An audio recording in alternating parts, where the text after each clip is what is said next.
Part 1. The prayer that never came back. There is a prayer you prayed that was never answered. You know exactly which one I'm talking about. Not a casual prayer, not a passing wish. A real one, the kind you prayed with everything you had, the kind you returned to again and again, on your knees in the dark, with a level of sincerity and desperation and genuine belief that you have rarely brought to anything else in your life. And the answer never came, or the answer that came was so different from what you asked for that it felt like no answer at all. And somewhere in the silence that followed, somewhere in the days and weeks and months of waiting for something that never arrived, a question formed that you have never been able to fully let go of. Was anyone listening? I am here to tell you something that is going to sound impossible from where you are standing right now. The prayer the Creator did not answer was not a failure of your faith. It was not evidence that you were forgotten, unheard, or unworthy of a response. It was, and I want you to hold this carefully until we can show you exactly why, the greatest act of protection you never recognized as protection. Stay with me, because what I am about to show you will change the way you understand every unanswered prayer in your life. What an unanswered prayer actually feels like. Let me describe something, and I want you to tell me if this is accurate. There was a specific thing you wanted, a specific door you needed to open, a specific person you needed to stay, a specific outcome you believed genuinely, deeply, with your whole heart, was the right outcome, the one that would have made everything make sense, the one that would have brought the relief, the healing, the forward movement that you were so desperately in need of. And you brought that need to the Creator. You prayed for it. Perhaps once, perhaps 100 times, perhaps so many times that you stopped counting and simply lived in a state of continuous, low-grade pleading, carrying the request everywhere you went, returning to it every time the silence felt too heavy to bear alone. And nothing happened, or everything happened just in the exact opposite direction from what you asked for. The relationship ended anyway. The healing did not come. The door did not open. The person left. The outcome arrived, and it was the one you had been praying would not happen. And in the wake of that, in the aftermath of that specific, personal, deeply felt, unanswered request, something shifted in you. Not dramatically, not all at once, but quietly, persistently, in the private spaces of your most honest moments. A distance grew between you and the belief that had sent you to your knees, between you and the certainty that something larger than yourself was paying attention to the specific details of your specific life. You did not stop believing entirely, but you stopped believing the way you used to believe.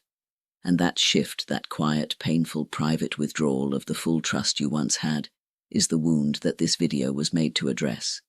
Not by telling you that everything happens for a reason, not by offering you a spiritual platitude that sounds beautiful and lands empty, but by showing you with documented evidence, with historical proof, with the recorded experiences of people who prayed and were answered with silence, exactly why the prayer the Creator did not answer was the most precise, most loving, most protective response available to you in that specific moment. Here is the question I want you to sit with before we go any further. What if the Creator's silence was not indifference? What if it was intelligence? What if the answer you were asking for would have taken you somewhere that the larger plan for your life could not afford for you to go? Because those are two completely different explanations for the same silence, and which one you believe determines everything about what the silence produces in you. The psychology, why we misread unanswered prayer. In cognitive psychology, there is a well-documented phenomenon called outcome bias, studied extensively by researchers Daniel Kahneman and Amos Tversky at Princeton and Stanford University. Outcome bias is the tendency of the human mind to evaluate the quality of a decision based on its outcome, rather than on the quality of the decision itself at the time it was made.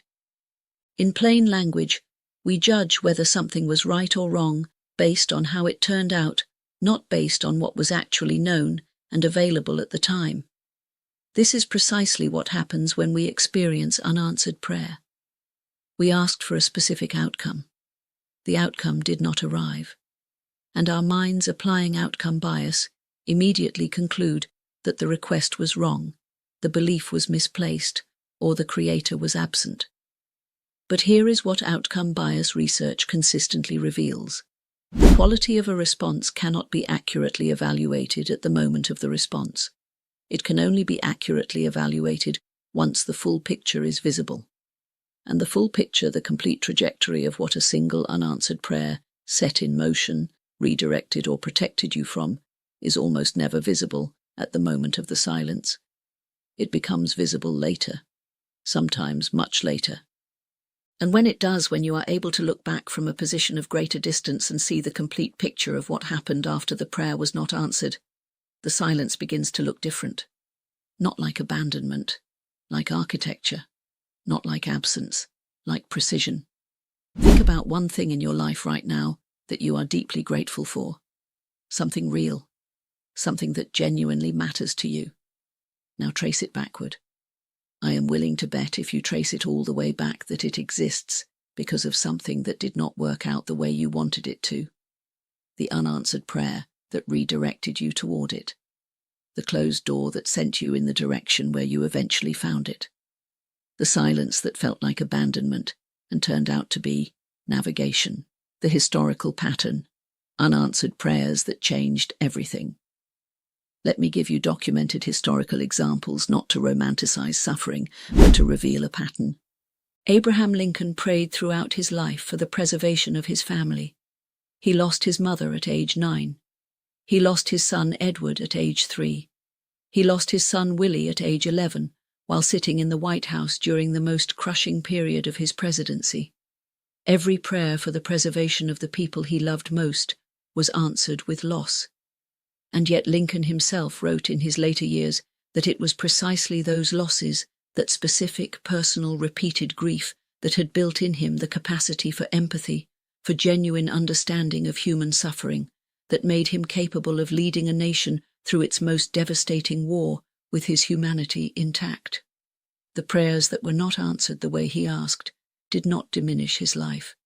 They built the specific depth of character that his life required.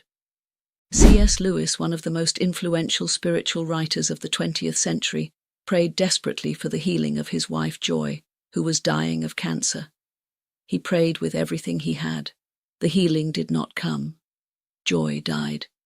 And Lewis, in the raw aftermath of that unanswered prayer, wrote what became one of the most honest and most comforting books ever written about grief and faith. A Grief Observed. A book that has since helped millions of people navigate their own unanswered prayers about the people they loved. The prayer Lewis prayed was not answered the way he asked, but what it produced in him, and through him, in millions of people he never met, was something that the answered prayer could never have generated. The pattern is consistent across every documented case. The unanswered prayer did not close the story. It opened a chapter that the answered prayer would have made impossible. Before we move into part 2, one question in the comments. One word. The prayer that was never answered. What did the silence feel like? Just one word. Leave it below.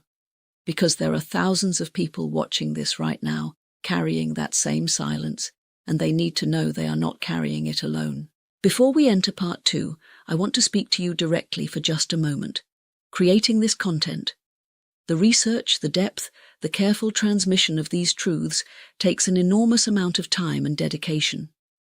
If this message has reached something real in you today, please consider supporting this work. You can scan the QR code on your screen right now, or find the support link in the pinned comment below. I have also prepared a free companion guidance PDF for this series, practical exercises that go deeper than what we can cover in the video alone. Download it using the link in the pinned comment. And if you are standing at a serious crossroads right now, carrying the weight of prayers that were not answered the way you hoped, and you need a personal direct blueprint built specifically for your situation, my private video readings are open for you through the link in the description. Your support keeps this work alive and this message reaching the people who need it most. Now part 2 is waiting. And what comes next will show you the exact psychological and spiritual architecture of why unanswered prayer is almost always the most precise form of guidance available, and how to read the silence for the direction it was always carrying. Let's keep going. Part 2. The intelligence inside the silence. The silence was never empty. It was full of a direction you could not yet see, full of a protection you had not yet been shown, full of a precision that the answered prayer, the one you asked for with everything you had, would completely bypassed. The Creator's silence is not the absence of response. It is a response so complete, so specific, so carefully calibrated to the full picture of your life, including the parts of that picture you cannot yet see, that it could not be delivered in the form you were asking for. And I am going to show you exactly what I mean by that, at the level of psychology, at the level of documented human experience, and at the level of the specific mechanics of how the universe responds to the requests of the people it is actively working on behalf of. Let's build the map. The neuroscience. Why we cannot see the full picture. Neuroscientist David Eagleman at Stanford University has spent years studying the gap between what the human brain perceives and what is actually happening in the environment around it. What his research revealed is both humbling and deeply important. The human brain at any given moment is processing approximately 11 million bits of information per second from the environment. Of those 11 million bits, the conscious mind is aware of approximately 40 bits out of 11 million. What that means in the most precise terms available is that your conscious experience of any situation represents less than 0.0004% of the total information that is actually present in that situation. The conscious mind, the part of you that formed the prayer, that identified what was needed, that asked with complete sincerity for a specific outcome, was operating on 40 bits of a situation that contained 11 million. The Creator, by definition, operates on all 11 million. What felt like the right answer from where you were standing with the 40 bits of information available to your conscious experience may have been precisely the wrong answer from the perspective of the complete picture. Not because your prayer was wrong, but because the complete picture, the full 11 million bits, contained information you simply did not have access to at the time you asked. The silence was not the Creator ignoring your 40 bits. It was the Creator responding to all 11 million. Here is a thought I want you to sit with. You have made decisions in your life that felt completely right at the time and turned out to be completely wrong. You have also avoided things that felt completely wrong at the time and turned out to be the best thing that ever happened to you. If your own perspective has been that inconsistent with access to everything you know about your own life, imagine how different the picture looks from a vantage point that sees everything. The psychology.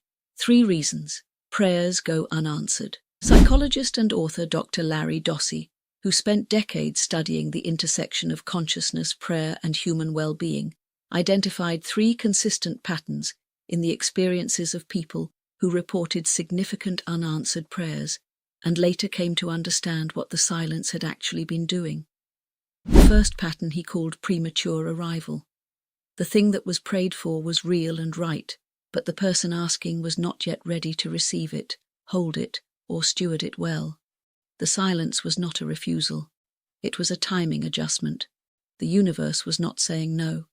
It was saying not yet because the version of you that was asking was not the version of you that would be able to do justice to the answer. Think about something you desperately wanted at 25, that you are deeply grateful you did not receive until you were 40, or have not yet received. The desire was real. The readiness was not. The silence was protecting both you and the thing you were asking for. The second pattern Dossey called misaligned direction. The specific outcome that was prayed for was genuinely incompatible with the larger trajectory of the person's life in ways they could not see at the time. The relationship that was prayed to be saved would have prevented the person from meeting the partner who was actually right for them. The job that was prayed to be kept would have locked them into a path that led away from the work they were actually built for. The door that was prayed to open would have taken them into a room that was not theirs. The silence was not absence, it was redirection. The universe declining to confirm a direction that its larger view of the person's life knew was not the right one. The third pattern was the most profound and the most difficult to receive. Dossey called it necessary development. The specific thing being prayed for, if granted, would have prevented the development of a capacity, a strength, a depth of character, or a quality of understanding that the person's life was going to require. The prayer, if answered, would have produced comfort. The silence produced capability. And the capability built in the space where the comfort was not given turned out to be the thing that everything else in the person's life depended on. These three patterns, premature arrival, misaligned direction, necessary development, are not theology. They are documented, observed, consistent patterns in the experiences of people who prayed, were met with silence, and eventually arrived at a place of sufficient distance to see what the silence had actually been doing. The silence was never empty. It was working. The hardest thing about unanswered prayer is not the silence itself. It is the story the silence tells while you are still inside it. The story that says you are not enough, that you are not heard, that something is wrong with your faith, your worth, your connection to the force that governs this universe. That story is the thing to grieve, not the unanswered prayer. Because the prayer was heard. The response was simply larger than the request. The architecture of divine response. Here is the complete picture of what happens when a prayer is met with silence. The request arrives specific, sincere, deeply felt, carrying 40 bits of the full picture of your life and your needs. The response that comes back is calibrated to all 11 million. And because the response is calibrated to information you do not yet have access to, because it is working on a picture of your life that extends further forward than your current vision, it cannot always be delivered in the form you asked for. Sometimes it arrives as redirection. The door you prayed to open stays closed, and a different door, one you had not yet noticed, begins to become visible. Sometimes it arrives as delay. The thing you asked for comes but later, when you are ready in ways you were not ready before. When the preparation that the silence was providing has been completed.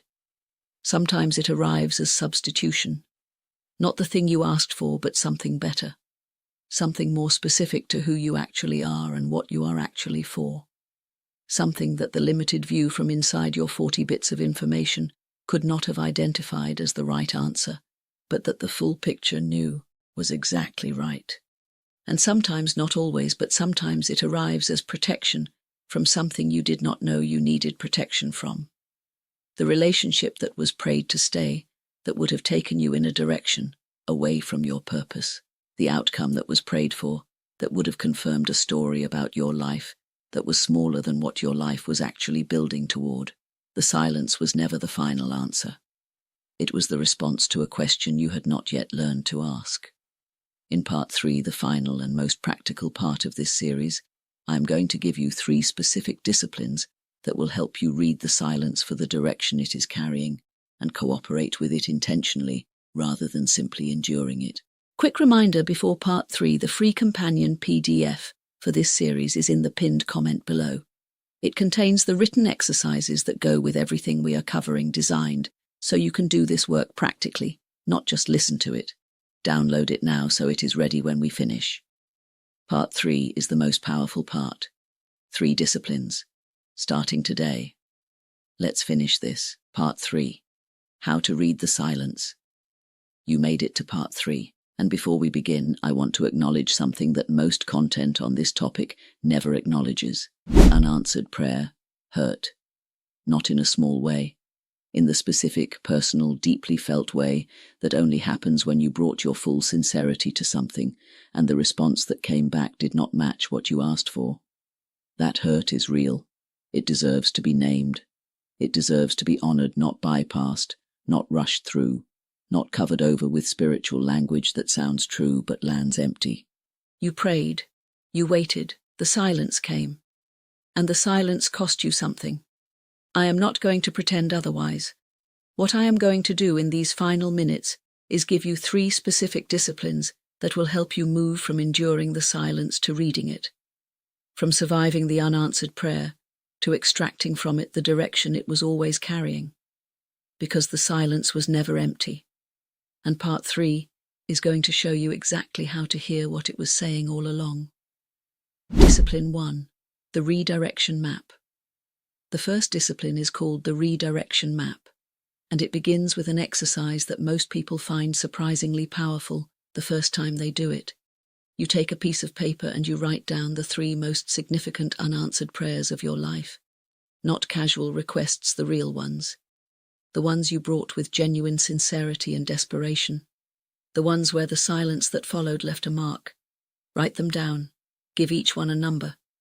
Now, next to each one, trace what actually happened after the silence. Not what you wanted to happen. What actually happened. Where your life actually went after that specific prayer was not answered the way you asked. For most people who do this exercise with genuine honesty, one of 3 things becomes visible. The first thing that becomes visible is that the redirection led somewhere better. Not immediately, not obviously, but somewhere that from the distance of the present moment is clearly more aligned with who they actually are than the answered prayer would have been. The second thing that becomes visible is that the silence built something in them. A resilience, a depth, a quality of understanding or compassion that the answered prayer would have made unnecessary and therefore impossible to develop. The third thing, and this is the one that produces the most silence when people see it, is a pattern, a consistent, unmistakable directional pattern in which every prayer redirected them away from something smaller and towards something more specific to who they actually are. The redirection map does not explain the pain of the silence, but it reveals in specific, concrete, personal terms that the silence was never random. It was directional. And once you can see the direction, the silence begins to look different. Not like abandonment, like guidance. The Creator does not answer every prayer the way it was asked, but the Creator answers every prayer. Sometimes with yes, sometimes with not yet, sometimes with something better than what was asked for, and sometimes with a silence that is so precisely calibrated to the full picture of your life that it could only have come from something that sees all of it. The prayer was heard. The response was larger than the request. Discipline 2, the Silence Journal. The second discipline is called the Silence Journal, and it is the most immediately practical thing in this entire series. Every day in the morning, before the noise of the day begins, you spend 5 minutes writing your answer to one question. What is the silence showing me today that I could not see when I was focused on what I asked for? That question sounds simple. It is not simple. It is a precision tool for redirecting your attention from what did not arrive to what is actually present, and what the present moment, which the unanswered prayer helped create, is showing you that the answered prayer would have made invisible. Because here is the truth about unanswered prayer that most people never fully arrive at.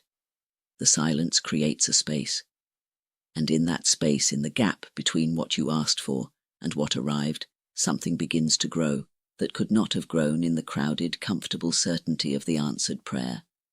Clarity about what you actually need versus what you thought you needed. Understanding of people who are carrying silences of their own. A depth of trust, not naive trust, not easy trust, but tested trust that knows from direct experience that the silence has a direction, and the direction has always been towards something better than what was asked for. The Silence Journal trains you to see that growth while it is happening, rather than only recognizing it years later when the full picture finally becomes visible. Write in it every morning. 5 minutes. One question. Let the silence begin to speak. You have been waiting for the answer. What if the silence was the answer, and you have been so focused on what you asked for that you could not hear what was being given? Discipline 3. The Trust Declaration. The third discipline is the most personal and the most powerful. It is called the Trust Declaration, and you write it in your own words, from your own experience, and you return to it every morning as the first thing you read before the day begins. Here is how you write it. You complete 4 sentences honestly, specifically, without performing a trust you do not yet fully feel, and without denying the trust that is genuinely there beneath the pain. The first sentence, the prayer that was not answered the way I asked was. The second sentence, what I can see now from this distance that I could not see at the time is. The third sentence, The specific thing the silence built in me that the answered prayer would not have built is the fourth sentence. What I am choosing to trust even now, even with the questions I still carry, is 4 sentences, written with complete honesty. On the days when the trust feels solid and on the days when it barely exists, write it anyway. Because the act of writing it, of putting into words the specific, personal, hard-won evidence of the silence's direction, builds something in you that reading about trust never can.